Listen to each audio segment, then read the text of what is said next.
E aí galerinha do Itavuano, tudo rocheira com vocês? Estamos aqui para mais uma aula de história, nossa aula número 6. Hoje nós daremos continuidade ao tema da aula passada. A aula passada nós falamos aí sobre revoluções inglesas. Eu comentei com vocês que as revoluções inglesas foram um conjunto de 4 episódios muito importantes para a Inglaterra. Hoje nós daremos continuidade sobre esse tema. Nós iremos começar a nossa aula de hoje corrigindo a atividade da aula passada, né? Aí depois eu vou fazer uma espécie de resumo do que nós vimos na aula passada para a gente entrar de fato no conteúdo de hoje, beleza? Então você pode pegar o seu livro agora nesse exato momento e abrir na página da atividade. Professor, qual é a página da atividade? Gente, boa pergunta, qual é a página da atividade? Gente, a página 35, eu não sei decorar a página de atividade, eu tenho que ficar olhando o nome da página. Página 35, né? Aí só são duas questões, moleza, vamos lá. Primeira, assinale a alternativa incorreta. Não, assinale a afirmativa incorreta e justifique a sua escolha. Letra A. No século XVI, a Inglaterra foi governada por monarcas absolutistas, com destaque para Henrique VIII e sua filha Elizabeth I. Verdade, né? Sim. B. A rainha Elizabeth I adotou uma política de incentivo e proteção ao comércio e às manufaturas inglesas. Também correto. C. Associando-se aos corsários em empreendimentos lucrativos, o governo de Elizabeth I contribuiu para tornar a Inglaterra uma potência econômica e naval. Também verdade. D.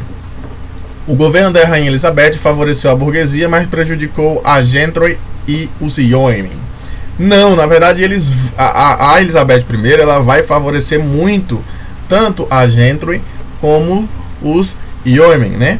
Esses dois grupos vão ser muito favorecidos durante o governo, o reinado de Elizabeth I. Então a letra D é a que você vai marcar, porque está errada. 2. Na Inglaterra, no século XVII, as disputas entre parlamento e a monarquia desembocaram em uma guerra civil. Sobre o assunto, responda. Letra A. O que é uma guerra civil? Gente, a guerra civil é uma guerra interna, né? Que ocorre entre grupos sociais de um mesmo país. A maneira mais fácil da gente trazer o conceito de uma guerra civil é assim, né? B. Que grupos sociais e religiosos lutaram ao lado do rei? Quais lutaram ao lado do parlamento? Os grupos do lado do rei, né? A alta nobreza, né? A alta nobreza lutou sempre do lado do rei. Os grupos do lado do parlamento, você tem aí formado pela a burguesia comercial e a gentry, né? Principalmente esses dois grupos. E também tem aí os yeomen, né? Também lutaram ao lado do parlamento. C. Qual foi o desfecho da guerra civil? Então, peraí, só voltando a B, que a B é importante. Lutaram do lado do rei, a alta nobreza e a burguesia monopolista, ou seja, a parte da burguesia mais rica, a gente vai chamar aí da alta burguesia, né? Lutaram do lado do parlamento, a gentry, né? Os yeomen e a burguesia comercial, né? A baixa burguesia. C. Qual foi o desfecho da guerra? Gente, o desfecho da guerra é que a guerra ela foi vencida pelos puritanos, ou seja, pela burguesia, né? Conseguiram derrotar aí a alta nobreza com o rei. E o rei foi decapitado, né? Sim, o rei foi decapitado, infelizmente. Carlos I perdeu sua cabeça para deixar de ser absolutista. Eu sei que você achou que eu ia falar outra coisa, para deixar de ser otário, mas não, gente. Vamos lá. Foram só essas duas questões, né? Perfeito, né? Então vamos lá. Para a gente fazer um resumo do que ocorreu na aula passada, né? Na aula passada nós falamos que as revoluções inglesas ela tem 4 fases. A primeira é chamada de Guerra Civil e Revolução Puritana. O que vai ser essa Guerra Civil e Revolução Puritana? Você vai ter ali o rei absolutista, né? Na figura de Carlos I, que ele vai tentar impor, junto com o seu antecessor, Jaime I, ele vai tentar impor o anglicanismo na Inglaterra, né? A religião que era a religião criada pelo rei absolutista, né? Só que boa parte da burguesia seguia uma outra religião, o puritanismo, né? Além do mais, o rei, além de querer impor o anglicanismo, ele vai cobrar altos impostos para a burguesia. A burguesia vai ficar mega super chateada, vai fazer forte oposição ao rei. O rei vai mandar fechar o parlamento. e assim iniciam uma guerra civil contra o rei. Beleza? É uma guerra entre parlamento e rei. Quem vence? Parlamento. Perfeito. O rei, acontece o que com ele? É executado, é decapitado. Logo após a morte do rei, quem vai governar vai ser o líder puritano, o cara que comandou o exército contra as tropas do rei na guerra civil, né? Quem era ele? Oliver Cromwell, né? Ele vai remodelar o exército, vai governar a Inglaterra durante um período. Vai ser o período onde Oliver Cromwell estava no poder. Você vai ter a instalação de uma república, né? Diferente do que era antes, que era uma monarquia, né? Então a Inglaterra passa a ter um novo sistema de governo chamado de república. Massa. Só que a vida de Oliver Cromwell não é para sempre. Ele começa a se tornar um ditador aos poucos. Ele vence a Holanda numa guerra, né? E a Inglaterra com isso se torna rainha dos mares.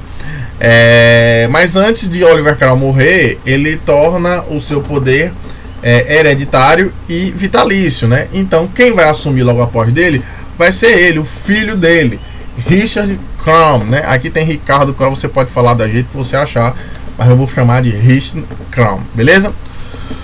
Massa, então vamos lá. Durante o governo do filho de Oliver Cromwell, durante o governo de Richard Cromwell, ele vai sofrer forte oposição, vai sofrer uma resistência muito grande de dois grupos políticos que surgiram na Inglaterra. Quais eram eles, professor?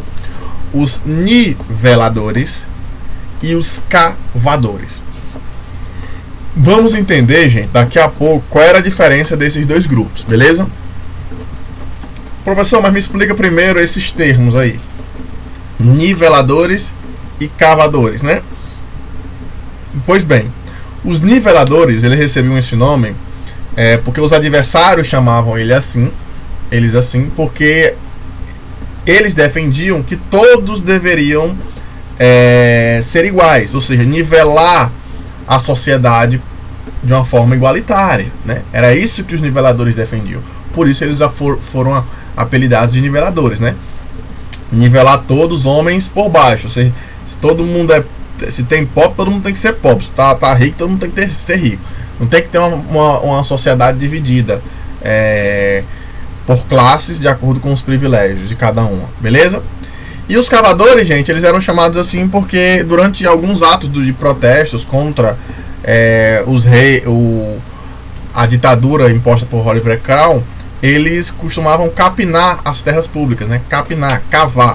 Eles foram chamados de cavadores por conta disso, beleza? Agora nós vamos tentar entender a diferença entre os niveladores e os cavadores, né? O que é que os niveladores defendiam? Primeiro, os niveladores queriam o fim do dízimo cobrados pela igreja anglicana. A igreja anglicana tinha muita influência na Inglaterra ainda, né? E cobrava um dízimo muito pesado, né? Então, os niveladores queriam acabar com isso. Não tem negócio de dízimo mais, né? Outra coisa que os niveladores queriam era o direito de voto a todos os homens. Ou seja, todo mundo tem direito ao voto. Que na Inglaterra, na época, não era assim. O voto ele era restrito a uma camada mais privilegiada da sociedade, beleza? Outra coisa defendida pelos niveladores é a dissolução da Câmara dos Lordes. Câmara dos Lordes, né? Aquela ali composta pela alta nobreza, né? Pela alta burguesia também. Então eles queriam dar todo o poder à Câmara dos Comuns, né? Nós já vimos na aula passada a diferença da Câmara dos Comuns e a Câmara dos Lordes. Volta lá que você vai entender, beleza? Então acaba com a Câmara dos Lordes e fica só com a Câmara dos Comuns. Massa? Essas são as principais ideias defendidas pelos niveladores. Perceba que eles têm pensamentos que defendem muito mais o povo, né? E contra a elite inglesa. Vamos ver os cavadores. Os cavadores, eles defendiam uma reforma agrária radical, ou seja, pegar todas as terras que a igreja tinha. A igreja era a instituição mais rica da Inglaterra na época. Tinha muita terra, então eles queriam pegar a igreja, confiscar as terras da igreja e distribuir entre os camponeses mais pobres. Para com isso, né, acabar com a pobreza dos camponeses, né, melhorar a vida dos camponeses. Professor, eles queriam pegar a terra só da igreja? Não, as terras do governo também. os grandes proprietários de terra, ou seja, eles queriam fazer uma divisão mais justa da terra. Outra coisa, eu coloquei já aqui, né, ó, eles queriam pegar essas terras, né, confiscadas e botar os pobres para cultivarem essas terras, beleza? Então os cavadores defendiam principalmente a reforma agrária, ou seja, a redistribuição de terras. Massa? Show! Então vamos lá. Gente, por conta desses movimentos, desses dois grupos políticos que estavam surgindo durante o governo de Richard Crown, o filho de Oliver Crown, começou a amedrontar, começou a ficar, o parlamento começou a ficar um pouco preocupado, né? O parlamento falou, rapaz, o negócio vai que inicia uma nova revolta, uma nova revolução na Inglaterra, vai que niveladores ou cavadores eles decidem aí tomar o poder para si, né? Então o parlamento, com medo desses dois grupos políticos, eles vão destituir, ou seja, tirar fora, mandar Richard Crown sair fora, e eles vão restaurar a monarquia. O que que isso significa? Vão trazer de volta a monarquia, vão trazer de volta o rei. Professor, o rei, ele volta do mundo dos mortos? Não, gente, Carlos I já estava morto, então agora quem ia governar a Inglaterra era o filho dele, Carlos II. Isso em 1660. Aí você vai ter a terceira fase das revoluções inglesas, né? Lembra que eu falei, ó, primeira fase, Guerra Civil e Revolução Puritana. Segunda fase, a República de Oliver Crown. Terceira fase, a restauração da monarquia. E a quarta fase vai ser a Revolução Gloriosa. Nós vamos ver também na aula de hoje ainda, beleza? Então vamos lá. O rei Carlos II, gente, ele vai governar, né, a partir de 1660, mas ele governa com a ajuda do parlamento. O parlamento vai ali, né, ditando as regras juntamente com o rei. Mas é importante você entender que com a volta de Carlos, quando o Carlos II assume o poder da Inglaterra, aquela dinastia, a dinastia Stuart, né, voltava ao poder, né? Então existia um medo no parlamento que o absolutismo voltasse a reinar na Inglaterra. Não é louco? Será que o absolutismo vai voltar a reinar na Inglaterra? Não sei, vamos ver agora, né? Então Carlos II, ele se declarava rei, né? Obviamente ele era o rei da Inglaterra. E logo após a morte de Carlos II, quem vai assumir o governo vai ser um outro rei, né? Que vai ser aí o irmão de Carlos II, o Jaime II. Nós tivemos Jaime I, tivemos Carlos I. Então o irmão de Carlos II, o Jaime II, beleza? E quando o Jaime II assume, o povo da Inglaterra começa a ficar um pouco temeroso, com medo. Por quê? Porque Jaime II, ele era o braço direito do rei da França, Luís XIV. E o rei da França, ele era o cara mais absolutista possível. Ele era o absolutismo materializado, entendeu? Então o povo começa a falar assim, rapaz, o Jaime II vai trazer de volta a monarquia absolutista. O Jaime II daqui uns dias manda fechar o parlamento de novo. Então a gente precisa acabar com isso, né? Então o que é que vai fazer? O parlamento, com medo da volta do absolutismo, o parlamento na época era formado basicamente pela burguesia e pela gentry, né? Então o parlamento, ele vai reunir algumas tropas, né, para derrubar o rei Jaime II. Só que o rei Jaime II, ele nem esboçou reação. Ele, antes das tropas chegarem para derrubar ele vai renunciar. Ele vai dizer, tudo bem, eu entrego o governo, né? Não quero mais, eu entrego o governo, pode ficar aí de boa, beleza? Esse episódio é conhecido como a Revolução Gloriosa.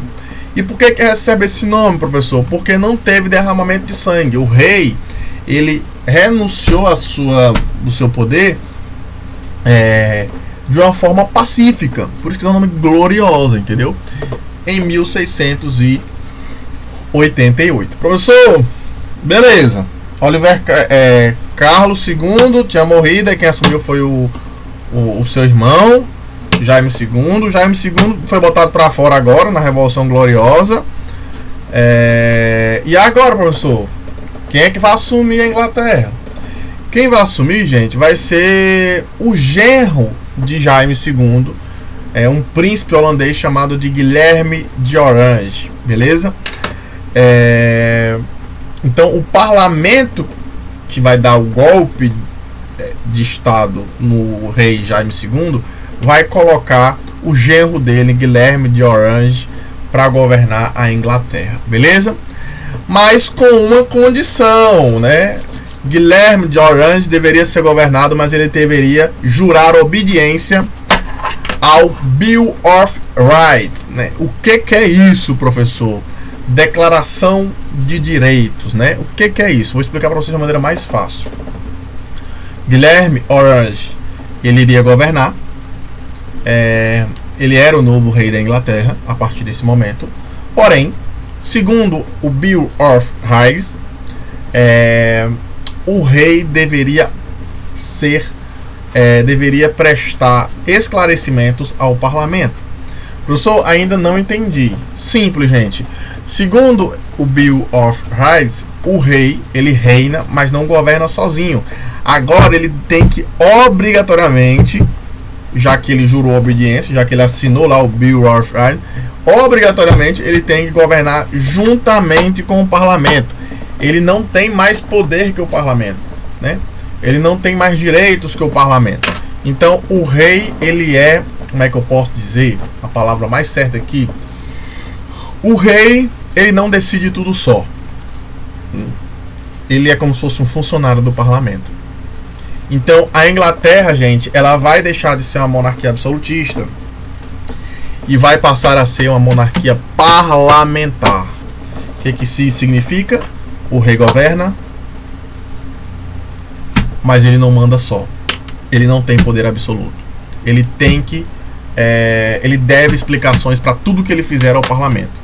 O parlamento pode aprovar ou não as decisões do rei. Show? Esse sistema, é por isso que lá no começo do tema, gente, eu falei para vocês que a principal consequência das revoluções inglesas foi a ascensão da burguesia e o fim do absolutismo na Inglaterra. O absolutismo deixou de existir. E olha que interessante, a Revolução Gloriosa ela ocorreu no ano de 1688. A partir daí, teve o surgimento do Bill of Rights, né? Declaração de Direitos, que tira o poder do rei absolutista. Porém, gente, a Inglaterra ela segue esse sistema até os dias atuais, né?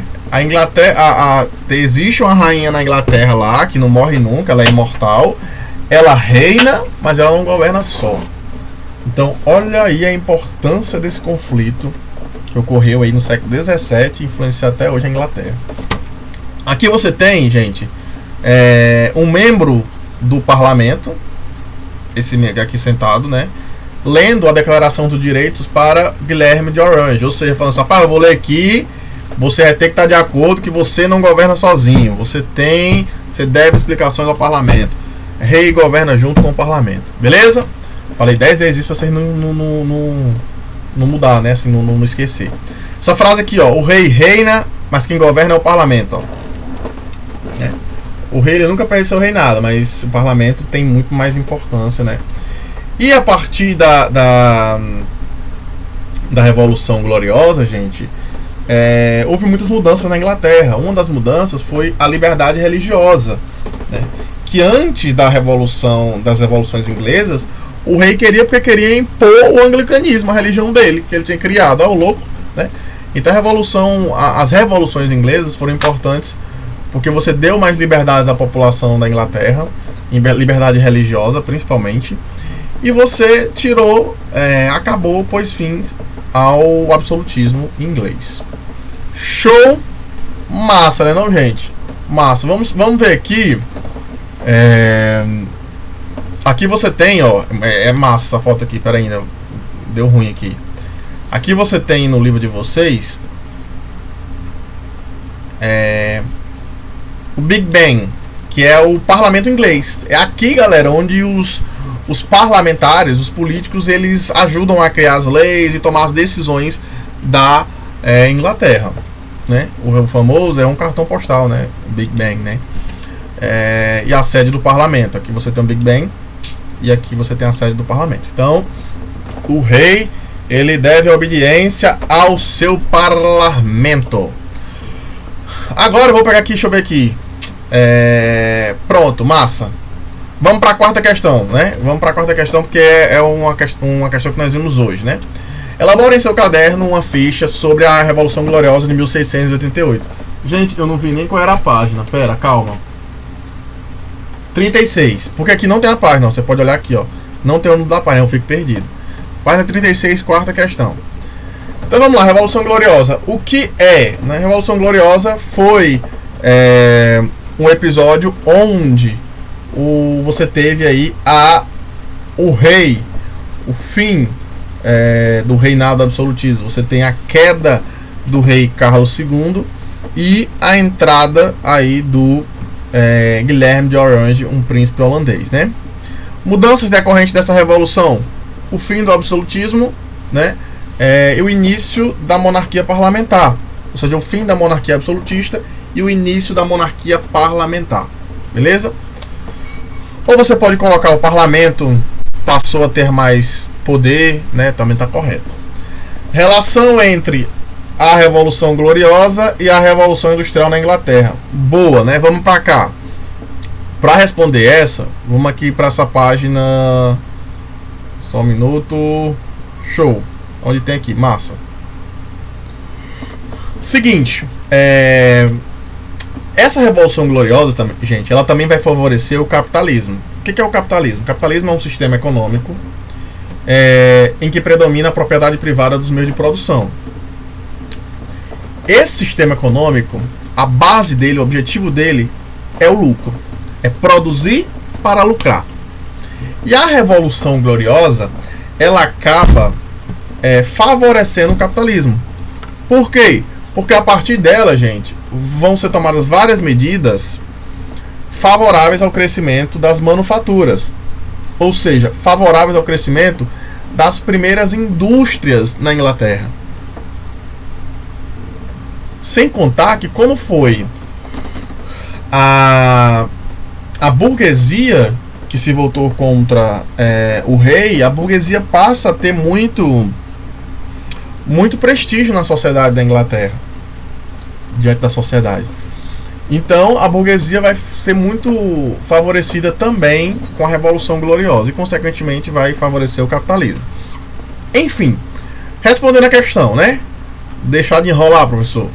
Relação entre a Revolução Gloriosa e a Revolução na Inglaterra e a Revolução Industrial na Inglaterra. Você vai colocar: pois a partir da Revolução Gloriosa você teve aí a Revolução Gloriosa favoreceu o capitalismo, que consequentemente resultou na Revolução Industrial. Show, basicamente isso, beleza? Massa, deixa eu ver se tem mais algum aqui. Tem a sexta, vamos para a sexta, né? Professor, me diga uma coisa, a sexta é em qual página? Página 37, gente. Vamos lá. É a página 37, é? É a página 37. Sobre os governantes ingleses no século XVI, são feitas as seguintes afirmações. 1. Assumiu o trono após a morte de Elizabeth, considerando-se rei por direito divino. Tentou impor o anglicanismo a todos os seus súditos. Quem foi? Jaime I, né, gente? Não tem nem graça, já respondeu a questão, mas enfim, vamos lá. Este rei concedeu monopólios a alguns grupos da burguesia, vendeu cargos públicos e nacionalizou a cobrança do ship money, imposto destinado à defesa naval. Foi o rei que sucedeu Jaime I, Carlos I. Um governante que enfrentou forte oposição dos niveladores e dos cavadores. A força desses grupos políticos amedrontou o parlamento, que decidiu então destituir do poder. O cara que sofreu muita pressão desses dois grupos foi o filho de Oliver Cromwell, Richard Cromwell, né? 4. Promulgou os atos de navegação, leis que contribuíram para o desenvolvimento da burguesia mercante, né? Qualquer Atos de navegação. Qualquer mercadoria que entrar e sair da Inglaterra tem que ser transportado por navios ingleses. Não esqueça disso. Quem fez isso foi o Oliver Cromwell, né? O início da República Inglesa aí, logo após a Guerra Civil. Letra correta, a letra C, né, gente? A letra C, muito bem. Vamos para a sétima, né? A sétima dá para responder. A sétima da mesma página, né? É, da mesma página. Vamos lá. Leia a seguir um trecho do segundo ato de navegação de 1660. Para o progresso do armamento marítimo e da navegação, que sob a boa providência e proteção divina interessam tanto a prosperidade, a segurança e o poderio deste reino. Nenhuma mercadoria será importada ou exportada dos países, ilhas, plantações ou territórios pertencentes à Sua Majestade, ou em possessões de Sua Majestade, na Ásia, América e África, noutros navios senão nos que pertence a súditos ingleses, e que são comandados por um capitão inglês e tripulados por uma equipagem com 3/4 de ingleses. Nenhum estrangeiro poderá exercer o ofício de mercador ou corretor num dos lugares supracitados, sob pena de confisco de todos os bens e mercadorias. Gente, ele está falando aí dos atos de navegação, né? Então vamos lá. Podemos assinalar como uma consequência da assinatura deste ato. Vamos começar pela letra D, né? A Inglaterra foi prejudicada pelo boicote dos seus produtos propostos pelos holandeses? Negativo, gente. Quem foi prejudicado foram os holandeses. Tanto é que eles iniciaram a guerra com a Inglaterra e perderam, né? Foram humilhados. Entraram na guerra para perder, mas enfim. C. A Holanda passou a ser a maior potência naval do século XVII ao se associar aos franceses. Quem era a rainha dos mares? Eu vou até meditar aqui. Inglaterra, não era a Holanda, gente. Então a C não é. B. O crescimento da marinha mercante holandesa, que driblou o ato através da exportação para a América. E A. O favorecimento da acumulação de capitais por parte da burguesia britânica. A opção correta é a letra A, gente, porque com os atos de navegação, como a Inglaterra controlava o comércio marítimo ali, ela começou a lucrar mais. Ela começou a acumular capital. O que é acumular capital, professor? Gente, acumular dinheiro. E essa acumulação de dinheiro vai ser fundamental para o início da Revolução Industrial neste mesmo país, que nós vamos falar na próxima aula. Show? Massa. Gente, por hoje é só. Eu espero que vocês tenham gostado, tenham entendido o tema, né? É um tema muito importante, às vezes confunde porque tem vários nomes, Jaime I, Carlos I, Guilherme Orrandi, Oliver Cromwell, mas eu acho que deu mais ou menos para entender. Mas se não deu, você pode estar me perguntando aí no chat da Agenda Edu, né, que eu teria o prazer de responder, beleza? Gente, foi um prazer enorme estar com vocês. Fica bem, beba bastante água, se proteja, né, porque o vírus ainda está aí. Até a próxima aula. Foi massa, valeu!